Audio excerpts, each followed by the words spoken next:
All right, welcome, guys. That had to happen today, yeah. It's never happened in what, 30 episodes? No. That had to happen today. Holy shit. All right, welcome, guys, to the latest episode of the Laugh Project with me, your host, and my co-host. BJ, what's up? All right, so welcome to the podcast. It's a facetious podcast that talks about political news and world events. But today, I think we will try to talk a bit more about some of the issues that has been happening in Malaysia. Right now, as we are recording this, our PMX, Datuk Sri Anwar Ibrahim, he is actually out. He is recording something. Basically, he announced a few days ago that he was going to reveal something big for the Malaysian people. And apparently it's supposed to help out some of the more common people, maybe, like from what he was saying. The grassroots. Grassroots, basically. Yeah. So right now we are still waiting for the actual announcement as to what it is. He started it, but he's going on a diatribe of how well he's been doing since he got into power. Yeah. Big whoop. Yeah, and just like a typical government style, they started 15 minutes late. Very Malaysian of them. Very Malaysian of them. Very Malaysian. So while we are waiting for the points that he is currently making, we'll talk about some of the stuff that has been happening around in Malaysia. Did you know that actually there was a news report that said that Jolo is currently using a fake Australian passport with the name Ves Konstantinos Achilles. Yes. Yeah. Okay, so, that name is funny, dude. Dude, to call yourself Achilles and you look like that? Come on, man. Don't be playing with me, man. Yeah. Greek warrior's name. Like Konstantinos Achilles. Yeah. And the guy looks like a marshmallow man. You know what I mean? Yeah. So supposedly he's currently in or around Shanghai. Yes. Staying in around Shanghai, yeah. And he helps with I think like economic things. He advises on like economic issues to the Chinese government as well. Chinese government? Yeah, the CCP. Yeah, because I've heard reports also that he is somewhere in China. Apparently he went through like a plastic surgery and supposedly. And apparently but from the passport photo, do you see the passport photo? Yeah, I saw the passport photo. It looks the same. Quite the same, yeah. And like I've also read reports that he is under like a witness protection program in China. Yeah. Apparently he had to pay though. He had to pay a fat sum of money, but I mean he had. I guess you could explain that's where 1MDB money went. Yeah. In total, I think, based from the news reports that I read, he took around 4.5 billion dollars from USD. From 1MDB. So I'm sure he has the money to do whatever he wants. Yep. But some of it, I think, significant. I don't know if it's more than half, but a significant amount of that 4.5 bill was able to be recovered by the US Justice Department. Really? Yeah. This was, I think this was under Trump's first tenure as president. Yeah, the first term. So and I think they returned about slightly over $1 billion to the Malaysian government. Where did they get the money from? What do you mean? Oh, they recovered from 1MDB itself. From Jolo. From Jolo. Okay. I think it was like selling off all of the wrongly bought assets and all that, things like that. So they managed to, I think, garner back because from all all those stupid paintings. Jewelry, shit like that. Yeah. So at least for all his faults, he didn't buy like cheap jewelry. He didn't buy like what like your granddad would have bought for your grandma, but he bought like something that literally the Queen of England would have made for herself. Yeah. Like that level of jewelry. So it was never going to go down in value, essentially. Did you know that he bought Miranda Kerr a crystal glass piano? Yeah. Not only that, but he bought her like a ridiculous like a necklace. Was it a necklace or a ring or something? Oh my god! But she gave that back. Oh really? Okay. He gave everything back, if I'm not mistaken. Oh okay. That's good. That's good. Yeah. But it's crazy that he like came up with that name. You know what I mean? I don't think he came up with that. I think I think what I think happened Okay. is probably the guy who made that passport, that fake passport, is probably a dude and was trolling him. So okay, I'm gonna give you this name. You have to deal with that. Work with it. Work with it, you know? So I think that's what happened, but you know, who knows, man? Who knows? It's crazy world. But what strikes me as quite glaring is the fact that it's an Australian passport. It's a fake Australian passport. Yeah. Which is insanely hard to come by. You know, like the immigration of Australia is notorious for being one of the strictest immigration bodies, departments in all of the world. Yeah. You know, so to me, it seems a little bit like, you know, it's fishy. How can you get like something that passes for a real Australian passport? You know? Yeah. Like, that's crazy, man. But that's I what guess money talks. Yeah, that's what money can get you, man. I guess so. And it's you know, the CIA is looking for him, the FBI is looking for him. I'm pretty sure the Mossad is also looking for him. But that's where he's smart. But if you want to escape the clutches of all these intelligence agencies and all these essentially world governments looking for you, Yeah. China is the best way to do it, dude. Like over there, money talks. You know, if you have a sizable enough fortune, you could restart your life. You know, and they also would do quite a good job of trying to shelter your life there. Like, I think I spoke about this before. Like a year or 2 years ago, there was even a rumor, fairly substantiated rumor that he was dead. Oh yeah. I read that too. Yeah. But I'm sure he probably that the Chinese had run out of patience with him. Oh, okay. And had him executed. Oh, That, but you know, yeah. But you see, that's like right now in hindsight, after what has come out, you can see that that's actually a thing of most likely an intelligence operation by the Chinese. Yeah. Where they were just trying to cover their food tracks, you know, and maybe get the scent off of Jolo so that he can operate more freely in China or around the world, whatever the case may be. You know, with the fake passports and all. So. Yeah. So I think what's happening with Jolo, I think, is a big case of, first of all, it was money laundering, and the fact that he was able to escape to Hollywood before, you know, the whole news broke down. Yeah. You know? He was partying when the DOJ started their raids when MECC over here started their raids and all that. He was still in Hollywood while Najib was being prosecuted. Prosecuted. Yeah. So it's crazy that we still haven't caught him yet. Yeah. But it is what it is. Especially the previous administration. Najib's administration. They were very I guess also because of financial motivation, but Najib's administration was very, very involved, let's say, with China. Okay. Like in order to find Jolo, or no. or just like in he knew. Okay. Before he went to jail, he knew where Jolo was and everything. It wasn't about that. Like, I'm talking about financial motivation of bringing in foreign investment into Malaysia. Like, Najib's way of doing that was to get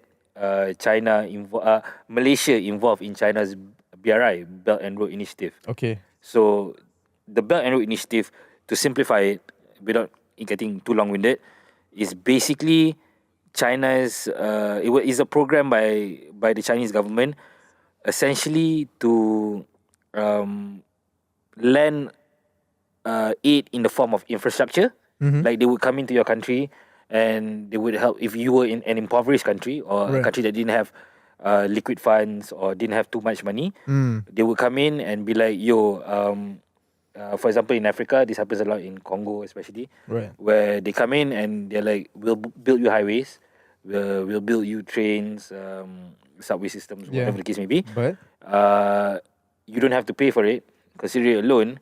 But should we come calling for our debt, you cannot pay, then you have to sign over certain mineral rights, Right. oil rights. Oh yeah, yeah. You know, things like that. Coal mining rights. Yeah. That, Yeah. because China's economy is very heavily involved in, heavily dependent on coal. Yeah. So that's the thing. So that is the BRI. And Malaysia was also involved in that under Najib's tenure. Right. The most significant project that was actually completed in Malaysia that we can see that was funded, I don't know completely, but at the very least partially by the BRI is the MRT project. Oh, so they're doing it in Congo. Right? No, here. Oh, here. Our MRT. Oh, okay, that yeah. was done Okay. by China. Yeah. Right. Yeah. So,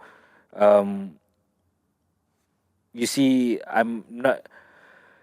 This is my way of sort of implying that Malaysia is not, when it comes to our relations with China, we are not the one with the leverage. Mm. You know, so they can do a lot.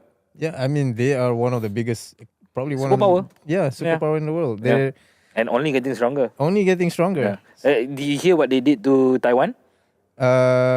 When? You know, China. You know, there's a lot of, especially since the whole Middle East Conflict. situation Right. has escalated over the last few months, right? Uh-huh. Then there's also been a lot of talk that because of how that situation has escalated, it's given China more power, soft power in the sense, and even military power, in our region, in the South China Sea, in our part of the world, in Asia, right? So China is the most powerful and has only gotten more powerful in because of Asia, the conflict. yeah. But China had no intention to invade Taiwan. And people were saying that the whole Middle East thing was going to be China's perfect excuse to go in To go Taiwan, in, yeah. because the US and all its allies are so preoccupied in the Yeah. Middle East, and they're not going to bail out they're not going to leave the Middle East for Taiwan. That all valid and even by my estimation quite true. Yeah, good I points. think yeah. I think very accurate. Yeah. However, China themselves does not have the intention to invade Taiwan. What do they want from Taiwan?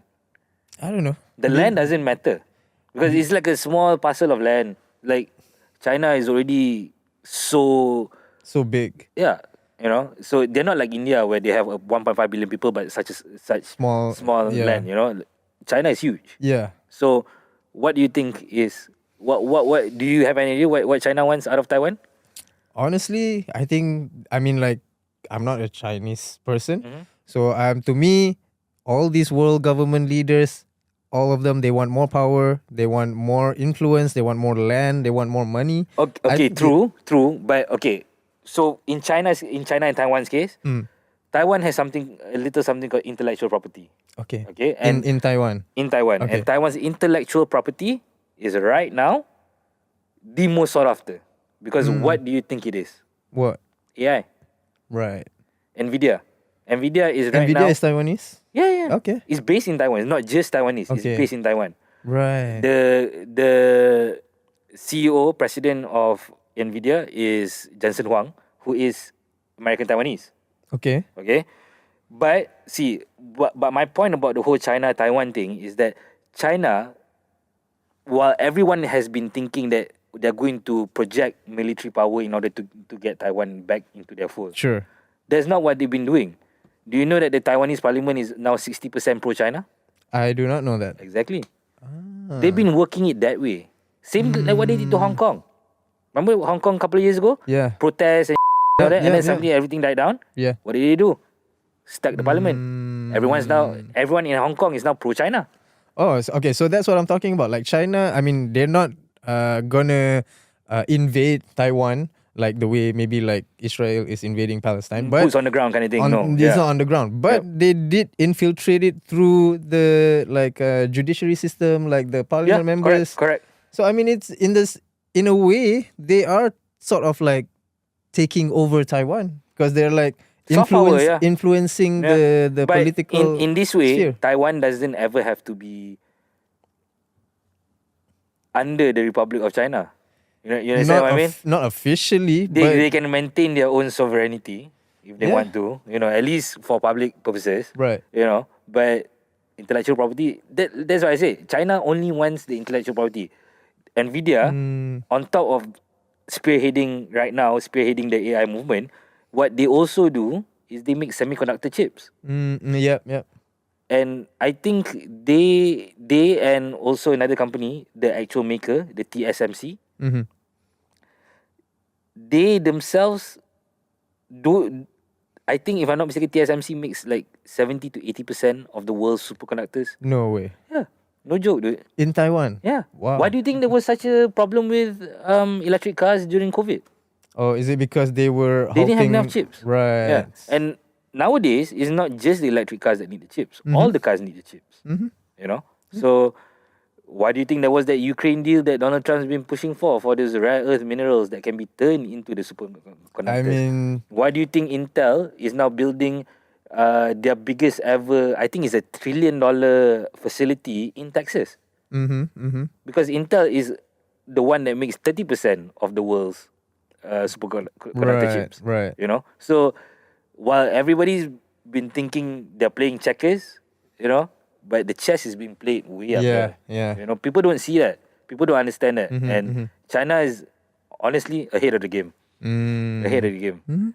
All right. Okay, so we're gonna continue with more news that are happening in Malaysia. So, did you know that we now have a new Malaysian ambassador from the US called Nick Adams? Yeah. Yeah. So basically Nick Adams was an Australian who basically he had a dual citizenship. Yeah. Now he's now an American, and he has been a prominent right winger in the Trump team, basically. Yeah. And he's also quite. He was an influencer, right? If I'm not mistaken. I'm not sure. Actually. I think he was. He was like a pro-Trump, like mega influencer kind of guy. But from Australia. Yeah, something. And like then that's probably the reason why he was expedited. He was expedited to the US. Yeah. Because Trump, you know, anytime someone compliments him, he's like, okay, this is a good guy. Yeah. Anytime someone like discredits him or whatever, it's like fake news. Yeah. So I mean, like, okay, so the thing about Nick Adams is now he's the ambassador to Malaysia. And actually he has had a lot of flack, or a lot of people are criticizing him, especially Malaysians, based on his right-wing policies, based on his supposedly Islamophobic tweets that he made maybe previously. But he's like a real pro-Israel guy, right? Yeah. So he's a pro-Israel guy, and Malaysia is a very pro-Palestine country. So a lot of Malaysians are not happy about this. There have been people protesting in front of the United States Embassy. So I'm not too sure how is this gonna work out, because right now it's simple. Okay, in terms of the ambassador, right? Is actually on Anwar's. Well, maybe not. Obviously he has final say, but the foreign ministry can essentially reject him as ambassador. That can happen. Like, they can officially reject him, and Trump would have to appoint a new guy. And then if they reject him, and then Trump's gonna add another 25% tariff to Malaysia. Maybe Trump rejects our rejection. He rejects our rejection. He rejects our ambassador in the States. Okay. Things like that, yeah. Which is, I know it might not seem like something huge to you or even to our audience watching, but diplomatically, doing that is quite a big deal. Like rejecting an ambassador from whatever ally country, especially ally. Yeah. It's a big deal. So what do you think are the chances or the likelihood of that he gets rejected? That he will be rejected by our government? By our government. Oh no, zero. Zero, no. Even though people are protesting in front of the United States Embassy. People are, but how many people? 300, 400, less 500? actually. Yeah, less. So, we're talking about that. No, but online people are, true, talking but about it. They're online. So what?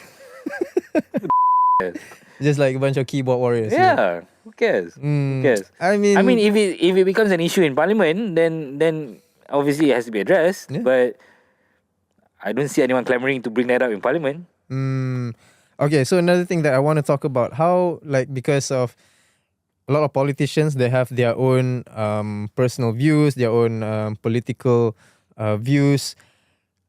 How does this usually affect politicians whenever they had to work with other countries or other bodies of government that are very different to the mindset of the country they're from? For example, like Malaysia is a very pro-Palestine country. We had to work with like the US and other like European superpowers that are probably slightly more pro-Israel side. So, for politicians doing this, I'm sure they do it because it's their job. But it's hard trying to maintain like a I think okay for the Malaysian purpose, I think it's an easier example if I were to use Malaysia and Iran. okay. Because they are Shiites, Yes. we are Sunnis, Yeah. and officially, at least internally in Malaysia, we have labeled this, not just labeled, but officially by the government have fatwa'd them as deviant, Okay. the Shia, Okay. Yet we still have diplomatic relations with the Iranians, right? So I guess that is a matter of in Western politics, okay. There's this thing. This thing started in, if I'm not mistaken, it started in France. I'm pretty sure it started in France, but can't remember the guy's name right now. But have you heard of the doctrine of separation of powers? No. So the doctrine of separation of powers is where you want you want to essentially have separation of the executive Okay. branch, the legislative branch, and the judiciary. Okay. So the idea, in theory, of the doctrine of separation of powers is basically that the judiciary does not answer to the executive, who also does not answer to the legislative. Okay? So, for example, look at the US. Okay? Okay. Congress is Congress, Yep. right? Congress does not sit on the judiciary, Yep. right? No congressmen are also judges at the same time, correct? Okay. On top of that, the executive branch is the president, Yes. correct? And the federal government. So the president does not get to sit either on judiciary or in Congress in any capacity while he is president. That's how it is. So that is essentially the doctrine of separation of powers. Okay. Another layer of that is the lack of involvement of religion within governing. Within government. Yep. Yeah. So okay. that's how this kind of thing gets through. To answer your question, Right. is that most of these governments prioritize, especially post World War II, I would say, and post Cold War especially. It started after World War II, but especially now after the Cold War, after the 90s, governments prioritize diplomacy. Because they saw, especially during the Cold War, they saw what would happen if there was a lack of communication between adversaries. The world almost blew up. Yeah. So it is what it is. But a lot of people, especially in politics, Western politics, which has, for better or for worse, permeated through the rest of the world as well. That's right. Like the style of politics that has been popularized in the States, in the UK, in Western Europe, has been permeated through the world. Especially with Trump, after Trump being in power as the president, you keep seeing more right-wing presidents all around the world. Like, I wouldn't say right wing. Then? Not necessarily right wing, but more anti-establishment. I would say that. Look at Lula in Brazil. He's left. What do you mean? He's left? He's left wing. The current, I mean, yes, Lula is now left wing, but previously Bolsonaro, he was extremely right wing. Yeah. But Bolsonaro was also part of the establishment. Okay. The establishment of Brazil. All right. The elite of Brazil. Okay. So he's part of the establishment. Okay. And because he was there, that's how people like Lula came up. But you know, one thing that I do like around the world that a lot of presidents or prime ministers of different countries who have, did crimes, or I wouldn't say crimes, but policies that have endangered human lives. For example, who is the Filipino prime? Duterte, Duterte, like Duterte, Nayib Bukele Bolsonaro. in El Salvador. Yes. Yeah, So yeah. all these people, they after they have finished their term as the president or the prime ministers, all of them are now facing the what's the word I'm ICC. looking for? ICC. International Criminal Court. Yeah. So even Duterte is now like arrested. He's already been arrested. He's already been arrested. I think. Damn. Yeah, and Bolsonaro is currently going through this whole process of whether or not he is guilty of certain things. So that's one of the things that I do admire, because we are holding these leaders accountable, whereas like in the US or like Israel, they are committing all these war crimes and whatnot. They are soliciting in Agreed. this genocide, but nothing is happening to them. I mean, there's a warrant out for Netanyahu and for what's Smotrich. Smotrich, yeah. Yeah. Right? Yeah. So Yeah, but who's going to enforce? No, yeah, exactly. Yeah, Who's exactly. going to enforce? Because they are the people that are in control there. But So at the same time, ICC did go for Duterte, Bolsonaro. I don't know all the details regarding the whole Bolsonaro thing. Mhm. But I'll ask you a question, and this pertains to Duterte, okay? Okay. When was the last time you heard about Islamic terrorism coming out from the Philippines? Islamic terrorism. Yeah. When was the last time you heard about any of Okay. I just I came from the Philippines. Yeah. So I just went to the Philippines. it? Why I'm asking the question, bro? They actually had a Islamic they call it like I wouldn't say terrorist, but very very aggressive group of Islamic Yeah, I know. all these people. So they were Abu Sayyaf. Yeah. So that was the last time that happened And in when the was that? Philippines. That was a long time ago. Exactly. That was a long time ago. Yeah. But at the same time, okay, Duterte, he captured and killed so many people that were supposedly, involved in the drug trade and Yeah. stuff. But actually, according to Filipinos, a lot of them they weren't even like guilty of like drug charges or anything like that. They were just hanging out with some other people that were doing it, that kind, and they were also same thing arrested. happened in El Salvador with Nayib Bukele. Mm. Because, look, you are tasking the government, okay? Whatever government. We can talk about Malaysia, we can talk about Philippines, El Salvador, Okay. whatever. But we're tasking the government with cleaning up the streets, Yeah. okay? So the government's not, any government is not, how do I say it? Responsible? No.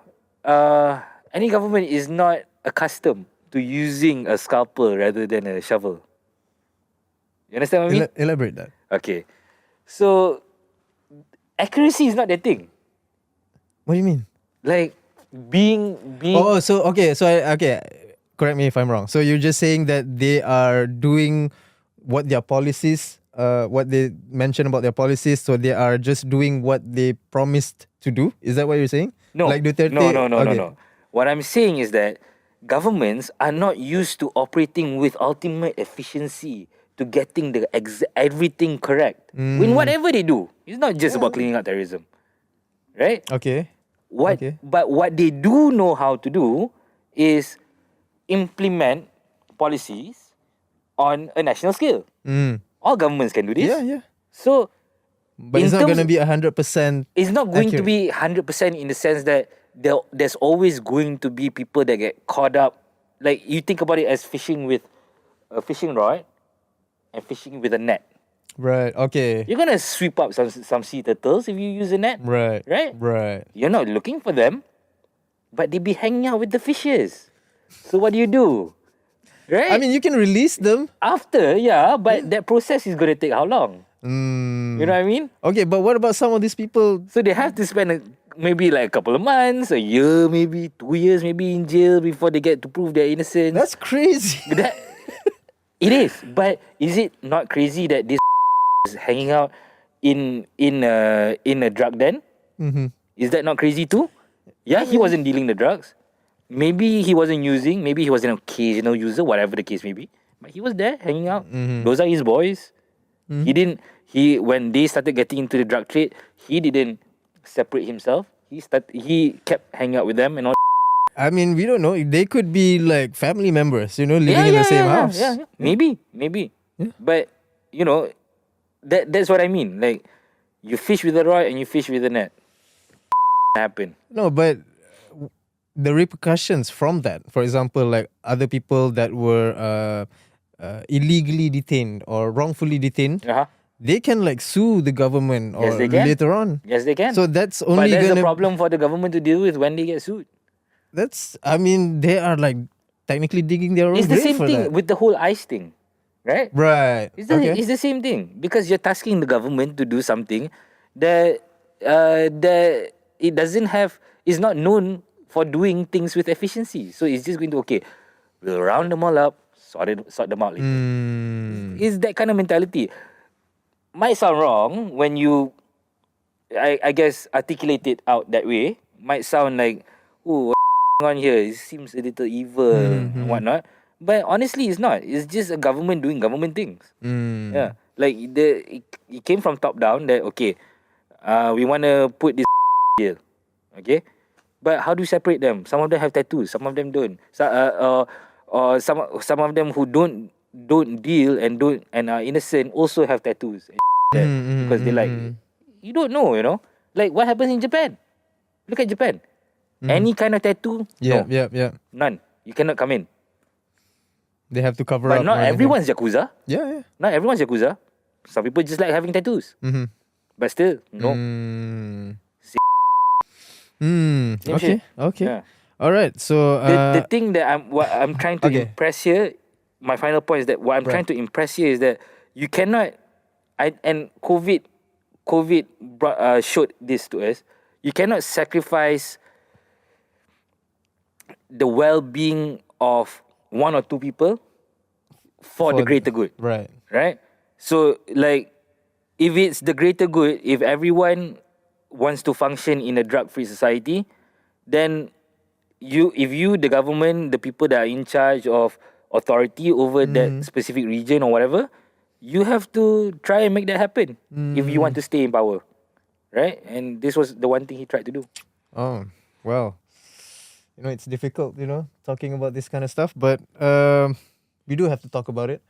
Okay, so we're gonna move on to our next topic, actually. So I'm not sure if you've noticed, like if you were to travel in KL, we are currently going through a haze season right now. Yeah. So last week or so, right? Yeah, over the last few days or last week or so, it's been quite bad actually. Yeah. So much so like yesterday, literally yesterday, on Tuesday. What's the date today? Today's Wednesday. Today's I think the 23rd. 23rd. So on the 22nd, I went out to KL. Honestly, I couldn't even see like the TRX towers, the Twin Towers, the KL towers, because it was so hazy right now. And a lot of people. Indonesia. Sorry, man. Enough of the gays. But sort out the logs. Come on. No, but these are all basically forest fire haze drifts that are mostly from Indonesia, but I'm sure some of it are from Malaysia also. And I mean, we talked about this in some of our previous episodes. Greenpeace wants to say that. No, but yes. But there are also some Malaysian companies in Indonesia that are contributing to this, actually. Correct. Yeah. Fix your regulations, Indonesia. So, we don't let them do that here. Yeah. Don't let them do that there. Don't be taking that 200 million. Don't be taking that. Okay, so you mentioned about the gay stuff, right? Yeah. Because they be having gay bonfires in the middle of the forest. That's why the haze is happening. Actually, like a few weeks ago we were talking about this. Serious? No, not the gay bonfire. No, not that. But like in Indonesia, I forgot which city it was Bogor. in. Bogor, yes. Oh, okay, you remember. Of course I remember, man.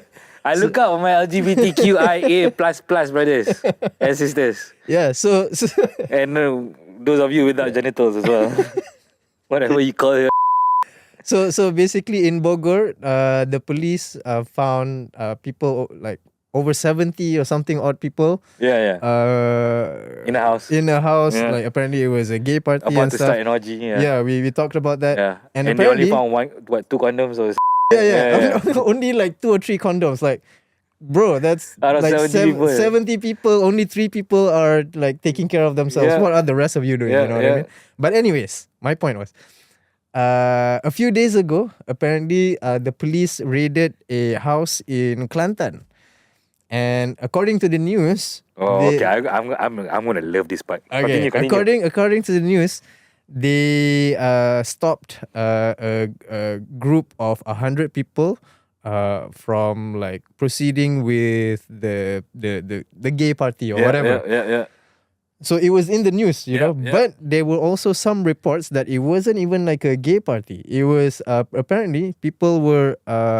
It was like a more like a seminar or a workshop for people who might have contracted HIV or people that wanted to learn more about, you know, sexual intercourse or sexual courses. So these are people that are there to learn, not even like. Yeah. So, but you know, the news sensationalized everything, so Yep. people are just jumping on the bandwagon and you know talking about all this stuff about like the gay people in Kelantan and whatever. Right.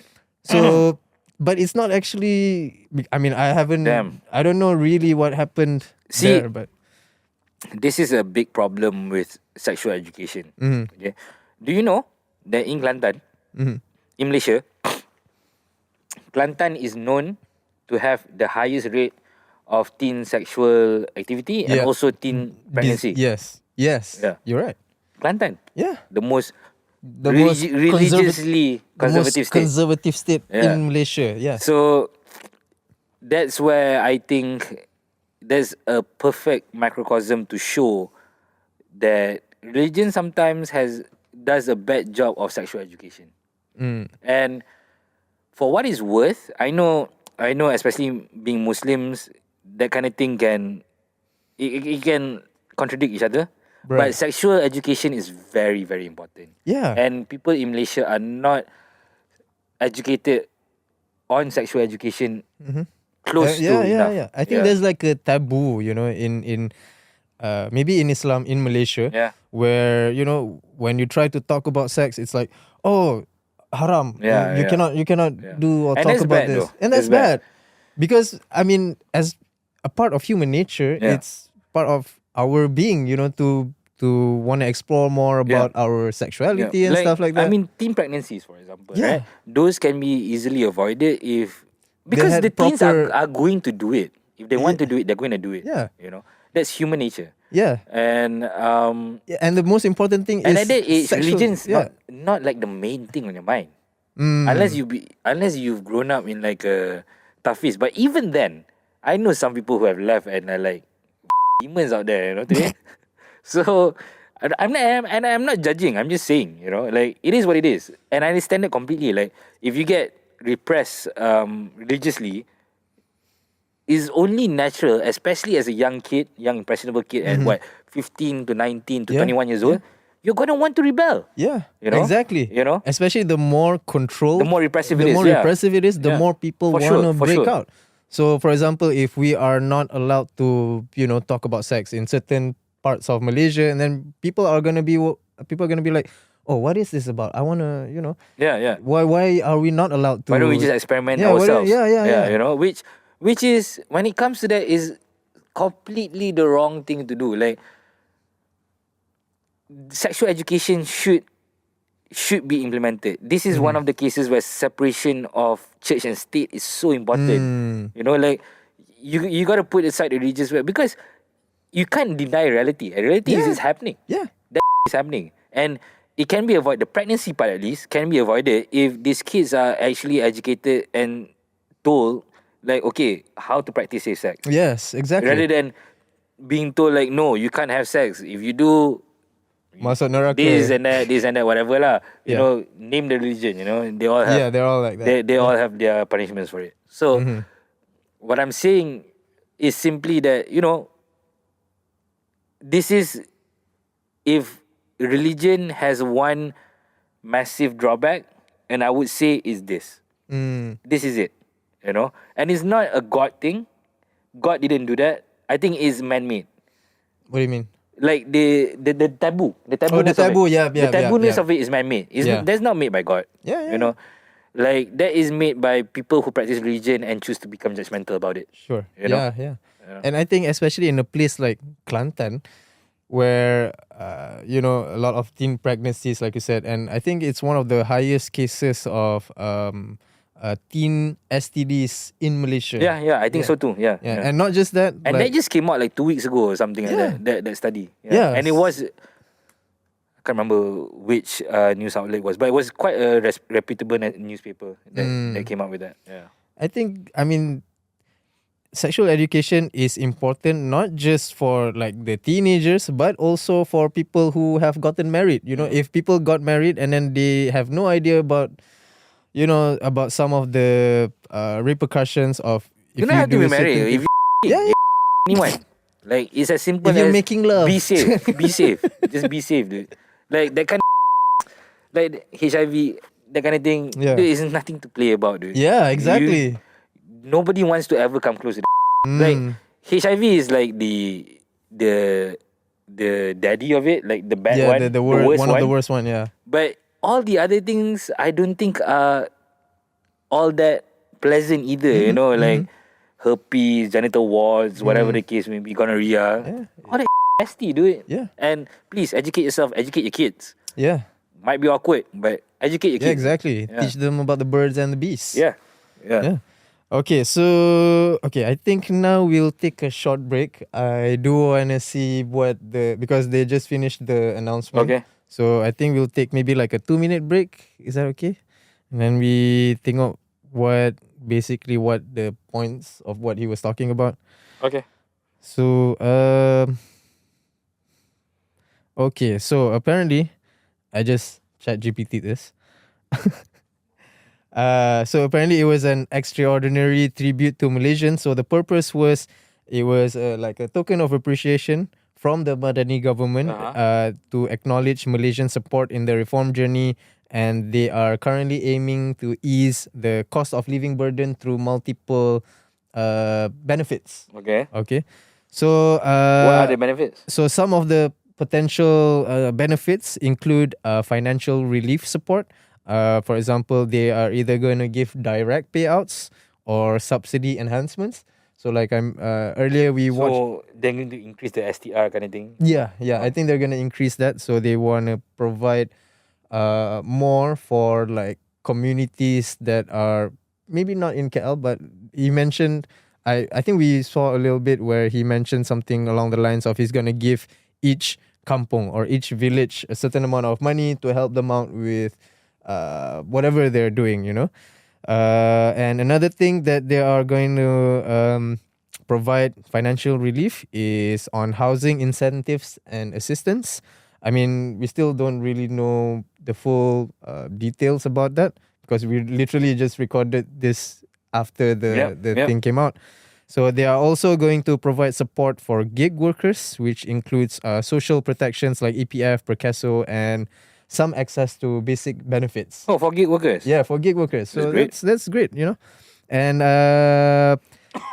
what it means is basically they are trying to reflect some proactive moves from the government to basically balance some responsibilities with relief measures to counter the inflation and rising living costs.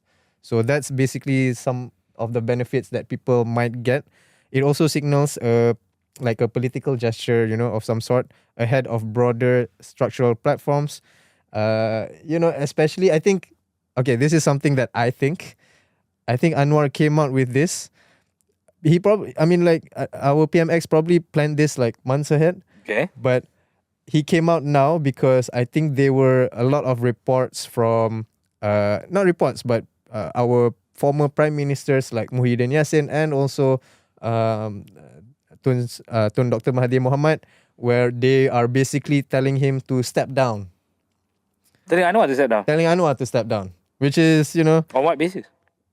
basically he's just saying that he's not doing a good job. The inflation is rising, and a lot of people are struggling more in his administration. And he did better. Exactly. He did better. Exactly. I I mean, know, like, man. it's funny for During okay, during the campaigning period of the last general election, Muhyiddin and his people were all spewing anti-Semitic, anti-Jewish, racist. So no, bro. but anyways, what do you think is going to happen moving on after this announcement? Do you think? Well, my only concern is that if we have enough in the coffers in the banks, then yeah, great. Yeah. I mean, you're taking care of the people. Yeah, but also at But leave something for the next administration to work with. Right. You know? Like, we are not the last generation of Malaysians here. There are going to be generations of Malaysians after us. So, sort the Yeah, so I think a lot of people will be somewhat, I wouldn't say happy, but maybe like content with the announcements. But I think they'd be happy, dude. yeah, I think they'd be happy. But It's a very Malaysian thing where at the end of the day, the middle class is the one that suffers. yeah, The lower class people have a lot of aid. the working class. No, not even the working class. The working class is now the middle class. Okay. Because the working class is getting Yeah, I'm talking about the people like the nelayan. Those people Right. are getting the aid. yeah. The people who work on those village industries, they are the people that are getting the aid. The feldas and all that. But the people that are in the urban areas trying to make a living, still living paycheck to paycheck, Right. those are the people that are going to suffer the most, because these are the people that are going to pay the most tax, be it income tax or just buying over the counter every single day, buying your food and everything, and all that is getting taxed, and you're paying that tax even more, because you live in the city. You know what I mean? That's right. And the high income people, the T20s, they don't have to worry about. They're set. Yeah. So, like I said, it's a very Malaysian thing. At the end of the day, it's the middle class that suffers. I mean, I'm about to say something that's probably a bit controversial, but Yeah, it's just go ahead. like the government. I mean, this has happened before, but it's a way of government to sort of like bribe the people Yeah. into Any government. It's not just Malaysia. Yeah. It's what any government does. Yeah, that's right.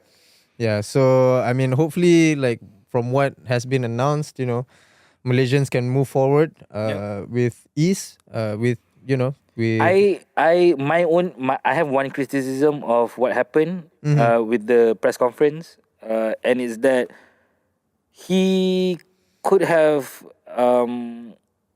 not done the whole diatribe about what he has done, all the achievements and all the policies that were successfully implemented and all that. Yeah, just get straight to the point. Not really, but yes, get straight to the point from the start, and on the back end of it, sort of maybe not in complete minute detail, but at least give a bit of transparency as to how the government can afford to do all this. Right. Because the biggest amount of taxpayers are in the middle class. Yeah. The middle class is the highest paid, is the highest tax-paying citizens. section Yeah. of the community. Yeah. Of the citizenship. Yes. Yeah. So, maybe listen to them for once. Listen to us for once. Yeah. But anyways, that's all we have for this week. Join us next week where we will have a special guest coming. And Is it Greenpeace? Sorry? Is it Greenpeace? No, that's in 2 Oh, weeks. thank God. That's I just Greenpeace for a bit there. I'm sorry, Jeb. No, that's in 2 weeks. But next week we have another guest. But so stay tuned for that one. Do you have anything final to say to our audience that has been watching? Yes, I am playing. Whoever is watching, I'm playing in the Volvo Open this weekend. This is my Wimbledon. Okay. This is Malaysia's Wimbledon. Okay. In terms of paddle. Okay. So we don't get any bigger than this. So come out, support. Okay. Whoever, if you guys want to watch or whatever, we're at the newest, latest paddle club in Malaysia, Joy Division Paddle 2. So check us out. Come and watch. It'll be fun. There's a lot of good games, good food. Just come hang out. All right. With that note, I think that's all the time we have for today.